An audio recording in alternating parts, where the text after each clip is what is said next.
2, 3 años veníamos investigando el fenómeno a partir de lo que había sucedido con el Brexit y la campaña presidencial de Donald Trump,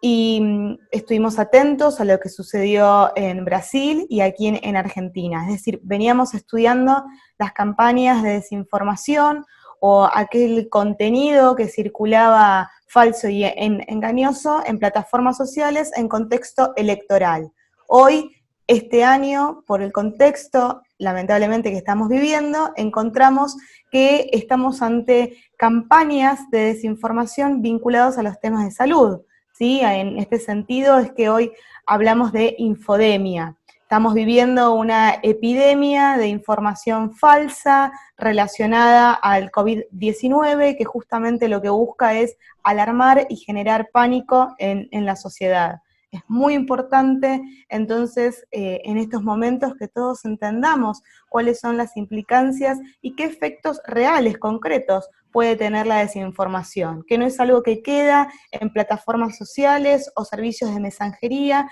sino que por el contrario puede afectar a los ciudadanos, desde las decisiones que toman a el derecho que tienen de acceder a la información. Bueno, ¿y quiénes están detrás de estas campañas?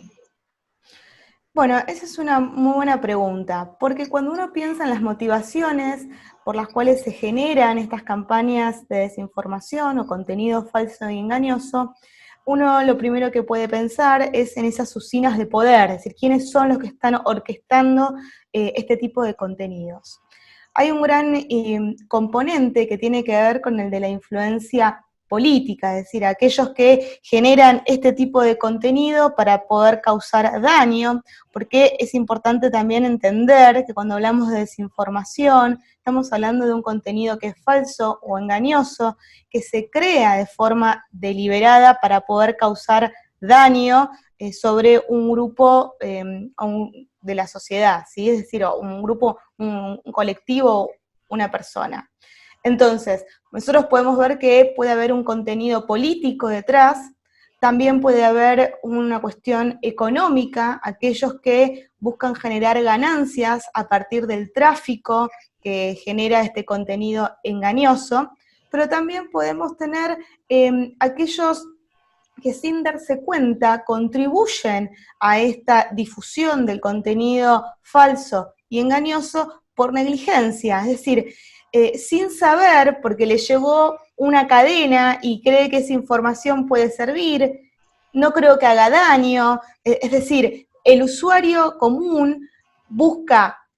lidiar con esta información y tiende a compartir por las dudas o porque le genera algún tipo de reacción. Entonces, podemos hablar que hay, por supuesto, en determinados casos, una cuestión política. También podemos ver quienes hacen y construyen este tipo de contenido por una cuestión económica, pero también están aquellos que contribuyen sin darse cuenta a la viralización de este tipo de contenido. Por eso es muy importante que todos los usuarios, y eso hablo de los ciudadanos que hoy se mueven en el entorno digital, comprendan